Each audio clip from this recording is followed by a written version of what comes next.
Vraies Voix Sud Radio, le grand débat du jour. Le président de la République a nommé M. Gérald Darmanin, ministre d'État, garde des Sceaux, ministre de la Justice. Moi, je suis là pour travailler pour les agents du ministère de la Justice. On ne fait pas de la justice sans les magistrats, sans les greffiers, sans les agents pénitentiaires. Mon travail n'est pas de prendre les décisions à la place des magistrats. Mon travail est de donner une direction. Le nommer au ministère de la Justice, c'est pas forcément un message de conciliation et d'apaisement envoyé aux magistrats. La justice sans la force est impuissante, mais la force sans la justice est tyrannique. Cette phrase est de Pascal, elle résume ce qu'est la démocratie et la République. Police et justice sont dans la même barque. Pour qu'il y ait plus de rapidité, plus de fermeté, il faut un peu plus de moyens.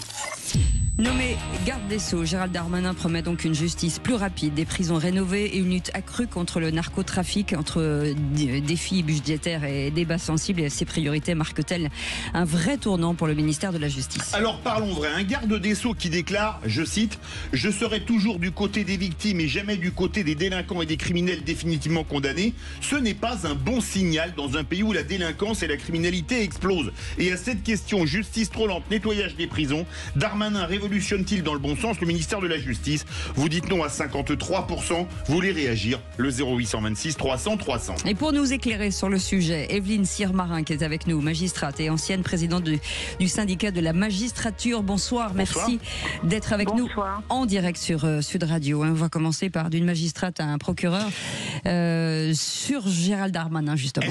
Elle nous éclairera, notre invité, mais probablement d'une manière totalement contrastée avec ma propre lumière. Peut-être. Et c'est tant mieux. Mais là, c'est presque une affirmation, ma chère Cécile.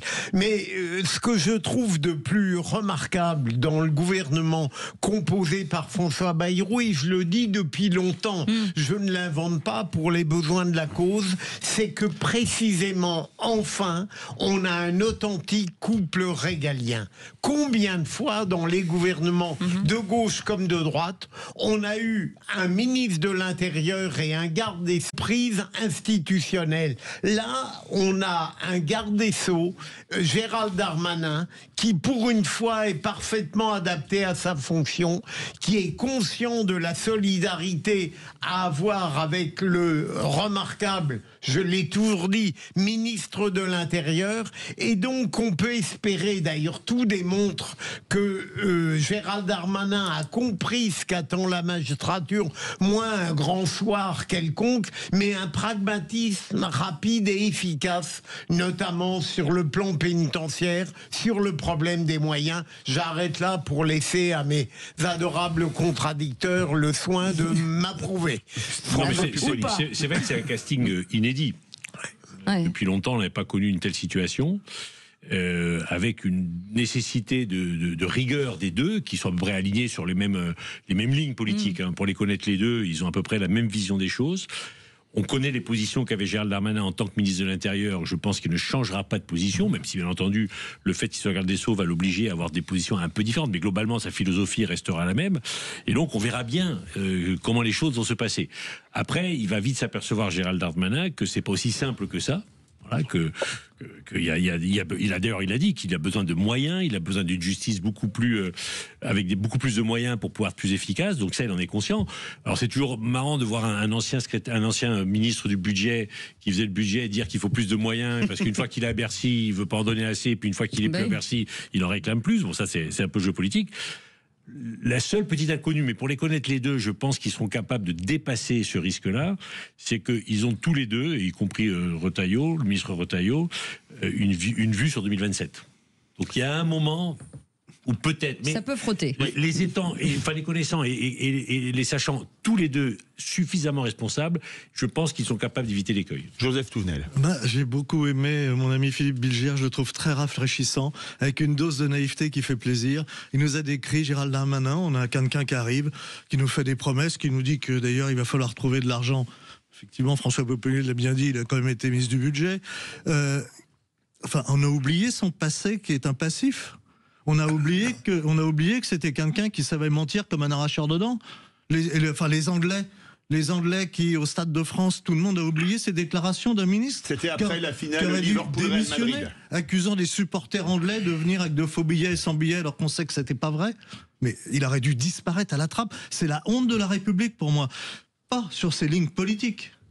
Mais si on tolère que nos dirigeants nous mentent comme des arracheurs de dents, c'est toute la confiance du pays qui s'écroule et c'est des extrêmes qui montent. Je n'ai aucune confiance dans la déclaration de Gérald Darmanin. Et quand je les écoute, ah oui, alors je suis d'accord, il faut réformer la justice en lui donnant beaucoup plus de moyens. Qui est contre ce qu'il vient de nous dire en citant Pascal? Mais très bien, bravo. Qui est contre? Mais les actes, mes amis, les actes, au-delà des paroles. Je rappelle juste une chose. Il a été ministre de l'Intérieur et de l'Outre-mer. On parlera de Mayotte tout à l'heure. Pendant plus de 4 ans, il a occupé ce poste. Allez, Evelyne Sirmarin est avec nous, magistrate et ancienne présidente du syndicat de la magistrature. Voilà, vous avez un tour de table plutôt assez varié. Éclectique. Voilà, éclectique. Oui. C'est le principe aussi du débat. Quelle est l'image aujourd'hui que vous avez du nouveau garde des Sceaux ? Je trouve qu'il n'est pas très garde des Sceaux. Je trouve qu'on a plutôt pour l'instant, deux ministres de l'Intérieur. C'est-à-dire que le discours de M. Darmanin, que ce soit son discours d'investiture ou celui hier à Liancourt et à Amiens, c'est plutôt les prisons enfermées, les peines.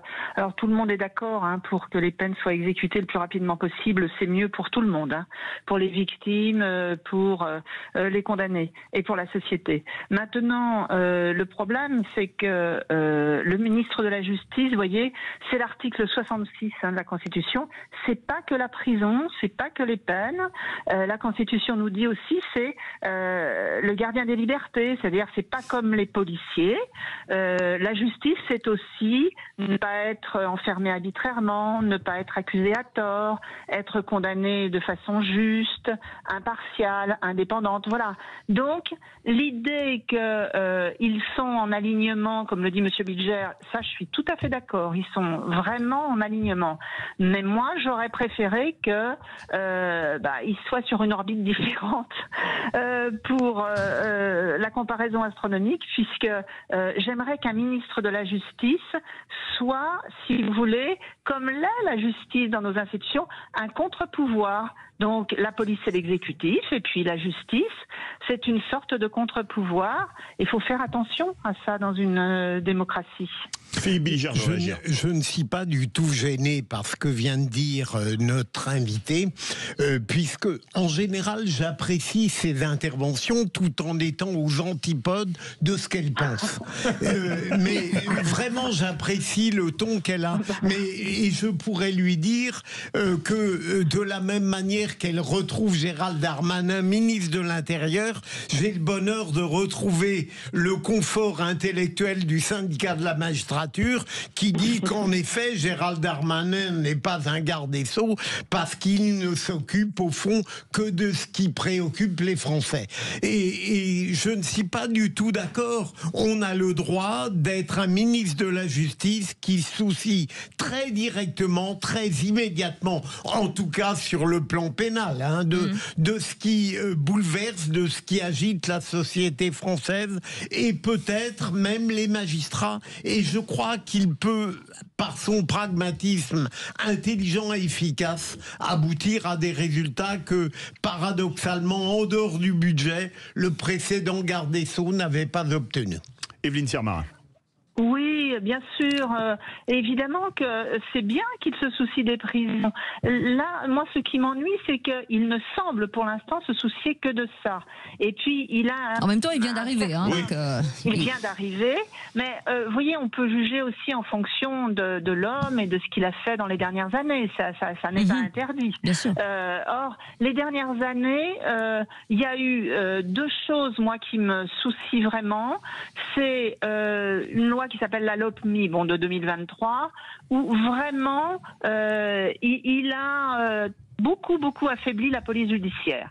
Et pour les magistrats, c'est vraiment important d'avoir des policiers qui font des enquêtes complexes et de travailler avec eux.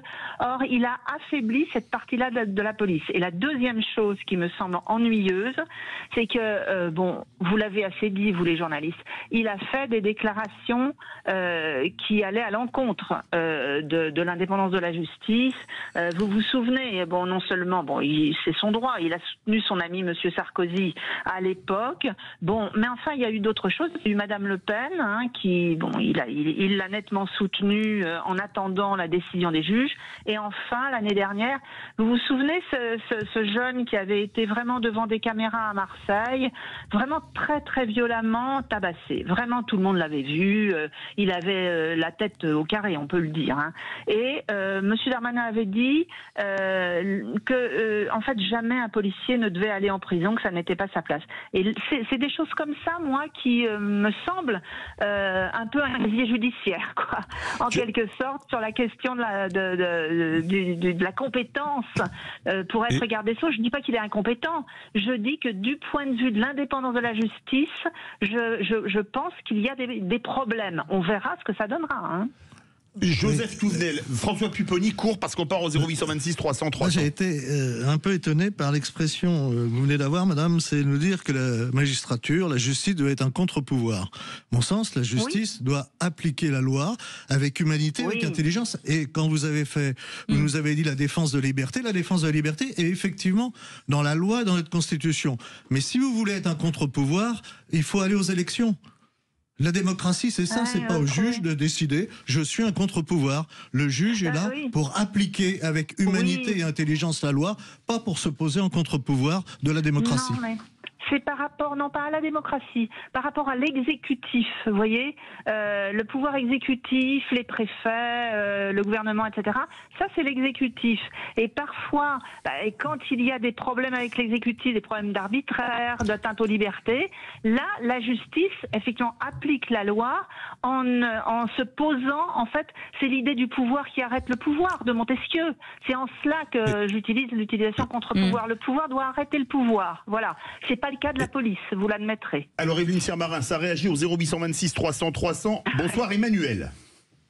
Oui, bonsoir. Bonsoir, comment allez-vous?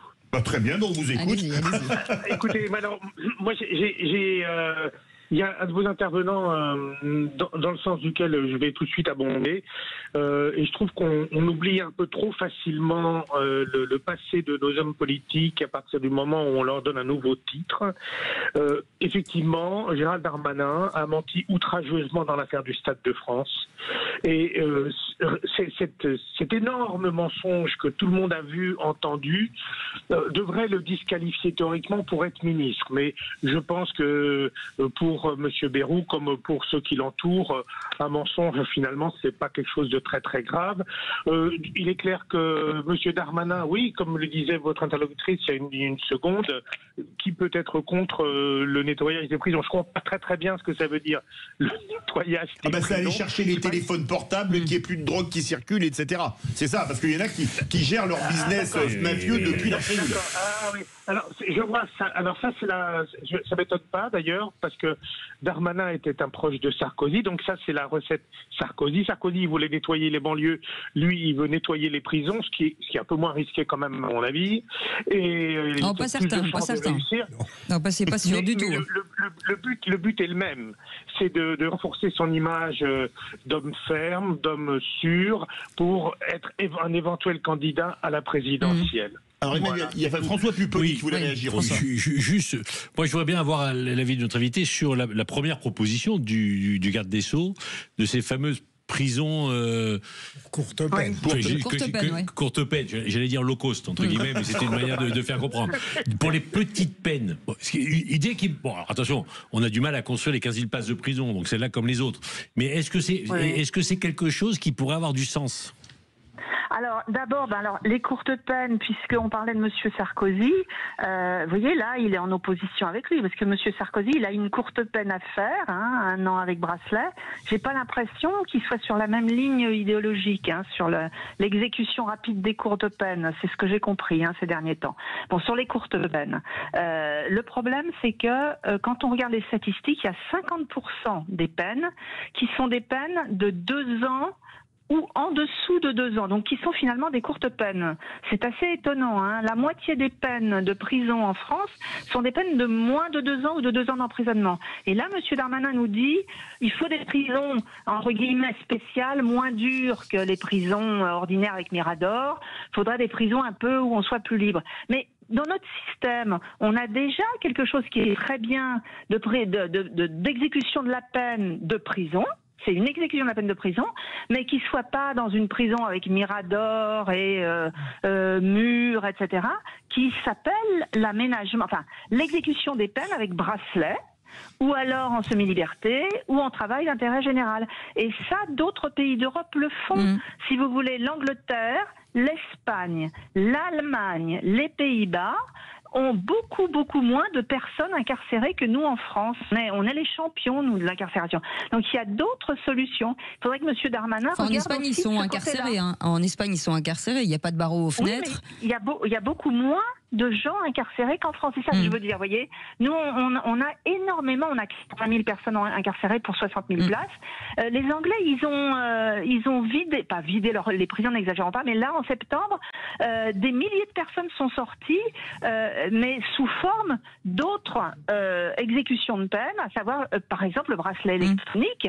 Finalement, est-ce que c'est pas mieux de faire la peine chez soi avec un gros contrôle, plutôt que, et si jamais on ne respecte pas, eh bien on retourne en prison, plutôt que de construire encore des prisons spéciales. De toute façon, les 17 000 places de prison, c'était Monsieur Migaud, le président garde des Sceaux, qui l'a dit, elles sont construites seulement elles seront construites à 42% en 2027 et non pas à 100% comme c'était prévu. On a vraiment un problème. Hein. Ouais. Mais faudrait-il encore avoir tous les effectifs pour surveiller tous ces gens? Merci. Surtout les surveillants. Ouais, c'est ça. Merci beaucoup, Evelyne Sirmarin, d'avoir été avec nous, magistrate et ancienne présidente du syndicat de la magistrature. Vous restez avec nous dans un instant. C'est le jeu que vous attendez, le qui c'est qui l'a dit. Et de compétition aujourd'hui, de haute compétition. Particulièrement drôle. Allez, à tout de suite.